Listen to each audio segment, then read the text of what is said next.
Good day, everybody. It seems we're not all here yet, but we're going to start anyway. Welcome to the Reflective Dialectic, this practical session. And I do appreciate your participation, as I've already said before. Additional welcome to those people who serve online.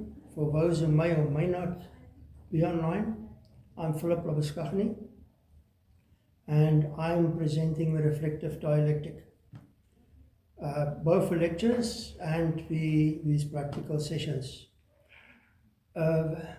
We take either a modernist or a postmodernist look and create a dialectic, or as we are doing now, we look at the origins of knowledge to create a dialectic. The reason for that is, as those who've been here before, is because the postmodernist dialectic is not very effective or functional. It's actually quite dysfunctional. So why are we doing this? Why do we do the practicals as well? Well, as I mentioned previously, the purpose of the Reflective Dialectic lectures are to make us all more informed and efficient communicators, especially on the topic of human diversity, identity politics, and the value of life. It is very important that we communicate very clearly. You can get into big trouble if you don't. Right, for this session, I've requested that we look at the YouTube video of Solomon's and Simamane. They reflect on what the US scholars, United States scholars, did for critical race theory, not criminal race theory. Well, could be criminal race theory, but critical race theory, see bad communication there. And for intersectionality. For those of you who still don't know that, I think it's the first time I'm using that word today, but I'll describe it as we go on. So, Simamane and Simamane takes this international view and they bring it back to South Africa. Now, whether that's South Africa and the United States is the same thing or similar, that's their view, not mine. Right. Now, we've already been introduced to Crenshaw. Remember that civil rights advocate who coined the word critical race theory? Well, now they tell me she also coined the word intersectionality. And these two South African students are very much looking at Harper and Crenshaw. Harper is another person writing about human diversity and inclusion. So, apparently Crenshaw created this word intersectionality in 1989, and she was part of a black feminist movement. That's the first idea what intersectionality is. It's black and it's woman. So it's not only race, but it's also gender. Right. I've looked at it and I've made the following extractions or critiques from what Simamane and Simamane gave us, their presentation. And right, let's get on with it. They present critical race theory by referencing years scholars as I already mentioned. And I assume this means that any authentic African decolonized scholarship is therefore subjected to American perspectives. That's my first critique, which you can critique later on when I listen to your critique. So, I assume, the word assume, any authentic African decolonized scholarship, remember the decolonization debate, is therefore subjected to what we tell us in America. We don't think for ourselves. That's what I'm saying. Right, the second thing, by doing this, Solomon and Simamane blur race identity. Now, when I say by doing this, I mean with intersectionality. So they do this to capture the diversified spectrum of identities present by intersectionality. In their viewfinder, and dilute race in the process. That's what I wrote down. Therefore, identity politics is imagined to include all imaginable identities that an individual may claim as member of all possible groups, and that may represent any specific identity claimed. What I mean by that is, you can actually go out and claim any identity you want to, and as minimum as you want to, and then claim to be a victim or victimized because of that identity or identities. And it means it's seriously open-ended. Intersectionality is open-ended. And we'll get to this open-ended story when we look at sexual orientation again, later on. Right, what's the third thing? They inform us that CRT, or critical race theory, specifically, and intersectionality generally, is a structure that do a few things. First, and this is what they claim, it offers thinking about the transformation agenda of education injustices. It targets education. Isn't that what they denied? Crenshaw denied it herself. So it was 3 times denied, but here it is. Also Crenshaw is involved. So, I don't know. Does it change from day to day? In her mind, I'm not sure. Second thing, shows identity as heterogeneous, not homogeneous, and Harper highlighted this with queer theory. So, not only can you be a black woman, but you can also be queer. Third thing for intersectionality, more dilution. Now, we get to queer again and sexual orientation. Now, if identity is heterogeneous and not homogeneous, then what is said about race? You must look at the group, the collective. But come on, they're not homogeneous. As I might have said before, in America, the United States of America especially, many families, even in red states, are now multiracial. Even in red states. Yet, still, I talk about racism. So you marry someone of a different race to kind of dominate them, to kind of harass them, discriminate, doesn't make sense to me. What about the children?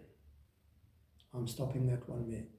Their third claim is this: works towards participatory parity or social justice. So when we speak of social justice, we talk about this participatory parity. I reckon it's the same thing. I'm not so sure. But, in other words, critical race theory is part of a suite of identities. We just started with it, but there's a whole suite of identities under intersectionality. And multiple identities is important because authorities, and this is what they claim as well, exclude many from the transformation and decolonization agenda. Decolonization agenda? The authorities are doing it? Does it make sense to you? It doesn't make sense to me. What authority? Which authorities in America or locally in South Africa, well, maybe not South Africa, but in America, are trying to decolonize America? I don't know.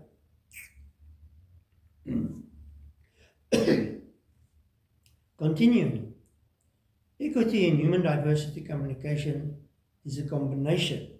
So this is what they say when we talk about intersectionality. Equity is a combination of equal opportunities plus participatory parity plus equal outcomes.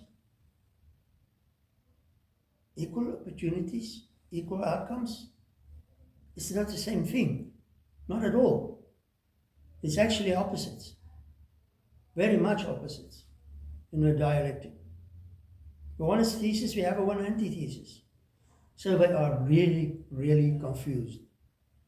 Both Crenshaw, Harper, as well as our local representatives of this theory, Solomon and Simamane. So, confused they are. But all these things together, cemented together with social justice.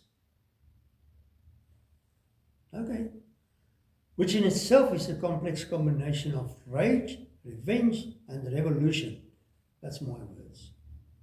But supersedes structural legal justice. So what I'm saying is social justice is kind of beyond structured legal justice, which is based on the rules and social order. And constitutional rule is beyond that as well. And it only allows targeted party to participate in her execution. So they want to target the people who can participate within this parity. But this may not seem strange at the moment, but we'll get to that one later as well. Right, that was only the third thing we said. Now there's a fourth thing. We are presented with an understanding of critical race theory as defined and purposed by Derek Bell. So they bring in this new character. We haven't had him in the lectures yet, if I remember correctly. Now, Derek Bell is also said to be one of the founders. I'm not sure who the founders are, because every second person claimed to be. And Derek Bell stated the following: critical race theory is, and this is a definition, an academic discipline which maintains what society is divided. It maintains that society is divided along racial lines into white oppressors and black victims. Wow! That is a very straightforward, very simplistic definition. Which means, first of all, if this is a kind of definition for critical race theory, how would he define gender and gender roles? Also in such a simple way? I'm not sure. But I didn't bother to go and look. Right. Secondly, if he states that all critical race theory is white oppressors on the one side and black victims on the other side.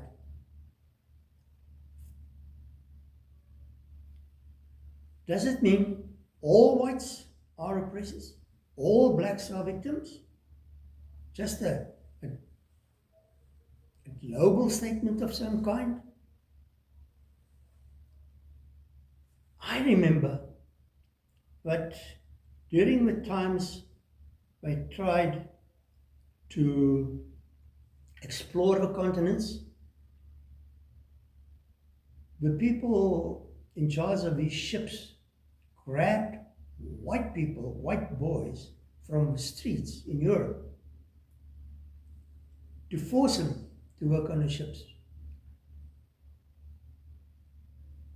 So some of them were forced onto the ships to work there and escaped when we reached the United States. So they weren't there by their own will. They just tried to escape from the ships, which was a dangerous place to be. Then there's a thing about slavery in America and in South Africa, which is well understood by people who don't understand it at all.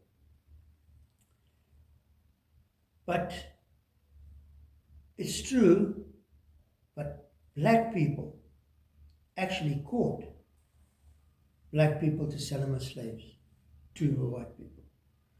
So those who actually caught the slaves weren't victims at all. They did it for their own pockets. Wealth and health. Third, how does Derek explain African and Asian people which came to America later on, which is going to America now, or one generation ago? I believe a president a while ago was a person from Africa, which went there a generation ago, his parents, or one of his parents. And I believe the deputy president at the moment is a woman, and her parents came from India. And this is America, it's very discriminatory. One is president, other one a deputy president, and yet there's discrimination. Remember, I'm not saying that there's no discrimination. I'm not saying that at all. I'm saying you can't make blanket statements about this. Is that sinking in? Good. Right. There's another thing which bothers me. Both the USA and South Africa has got a border problem. People coming into these countries. But remember, these countries are very oppressive. The white people are oppressing all black people. So why are they coming to be oppressed? If either Crenshaw or Simamane can explain this to me, I'll be very happy. But I think it's a bit difficult. And it's an opposite problem, because North Korea, Russia and China has also got a border problem. They're trying to keep people in. Remember, they were good countries.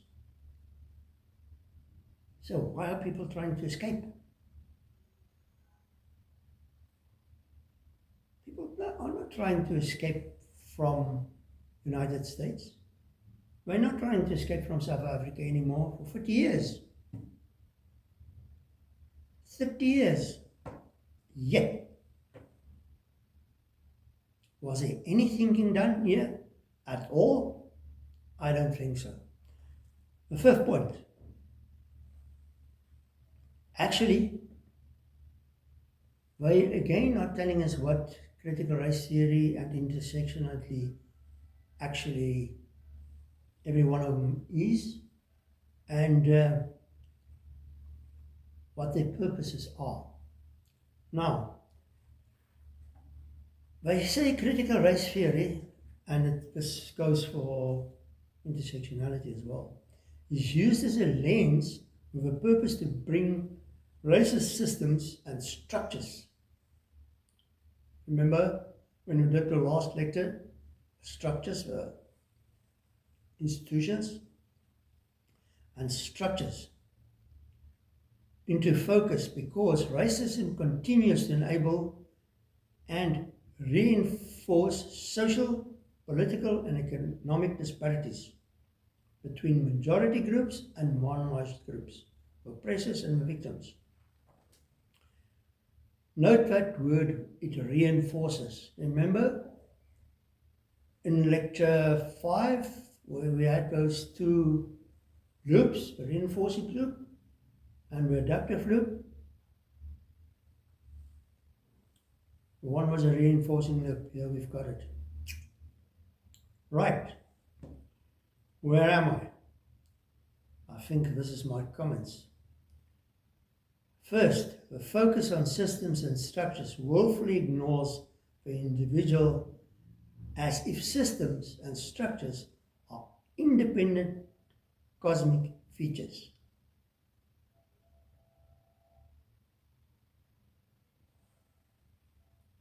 If they are not part of a collective of individuals, they don't exist on their own. If there's no individuals, they don't exist at all. Secondly, the disparities mentioned makes no specific mention of a law problem. Remember that we're talking about education. Originally, we talked about the law problem, and they denied education. Now, it's different. So, I don't know. I can't explain it. Right. In referencing from race without racism, this is what Harper wrote. And he wrote how higher education research minimize racist institutional norms. Now, what does this mean? I think they actually mean that the, what do they call it, research done within race theory kind of is done mostly as from a scientific perspective or from a interpretive perspective. Remember, we had those three: monist, postmodernist, and the postmodernist was the interpretive and the critical race theory. The critical constructionism, by referring to that. So, they feel that not enough is done in critical race, in critical theory, to describe race and intersectionality, which is gender and sexual orientation. When you listen to them, it's only that. Disability just falls out of the sky for some reason, I'm not sure. Maybe there is no such thing as disability for disabled people, I don't know. But we'll get back to that one soon. I've got a lot to say about that. I assume that both my critical statements are due to degradation in the social system of a message, as this message is relayed from the origin through the various subsystems. Now, I've already mentioned these subsystems before, but I've never shown it to you.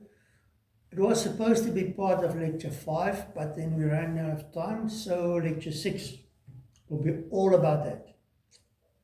I promise. So please make sure you join us when it's lecture 6.